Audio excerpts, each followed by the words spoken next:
Nah, disinilah lokasi di mana ada yang korban meninggal karena macet. Kronologi sopir meninggal dunia saat terjebak macet dan banjir di Grogol, sempat dikira mogok. Seorang pengemudi mobil ditemukan meninggal dunia saat terjebak macet parah akibat banjir di Jalan Latumeten, Grogol Petamburan, Jakarta Barat, Kamis, 22 Januari 2026, siang. Penemuan jenazah ini terjadi saat petugas kepolisian tengah sibuk mengatur arus lalu lintas yang tersendat akibat banjir di kawasan tersebut. Kanit Lantas Grogol Petamburan, AKP Arif Rahman Hakim mengatakan, awalnya ia mengira minibus berwarna silver tersebut sedang mogok karena berhenti di titik banjir, tepat sebelum pelintasan kereta api sebidang stasiun Grogol. Saya lagi di TKP untuk penanggulangan banjir ya, penanggulangan banjir di Jalan Latumenten. Tiba-tiba saya melihat ada mobil mogok, ujar Arif saat dikonfirmasi Kompas.com, Kamis.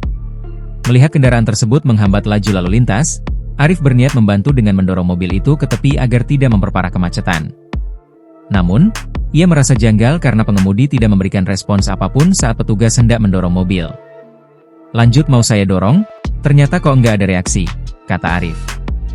Arif kemudian memeriksa kondisi mobil tersebut yang berada dalam kondisi mesin masih menyala dan pintu tidak terkunci. Saat pintu dibuka untuk mengecek kondisi pengemudi, ia mendapati sang sopir sudah dalam keadaan tidak bernyawa. Saya buka, ternyata sudah meninggal di dalam kendaraan, kata dia. Berdasarkan identitas yang ditemukan petugas, korban diketahui bernama Rohim, seorang warga Penjaringan, Jakarta Utara. Berdasarkan pemeriksaan awal di tempat kejadian perkara, TKP, tidak ditemukan adanya tanda-tanda kekerasan pada tubuh korban. Arif menduga korban meninggal dunia akibat serangan jantung saat terjebak dalam situasi macet dan banjir.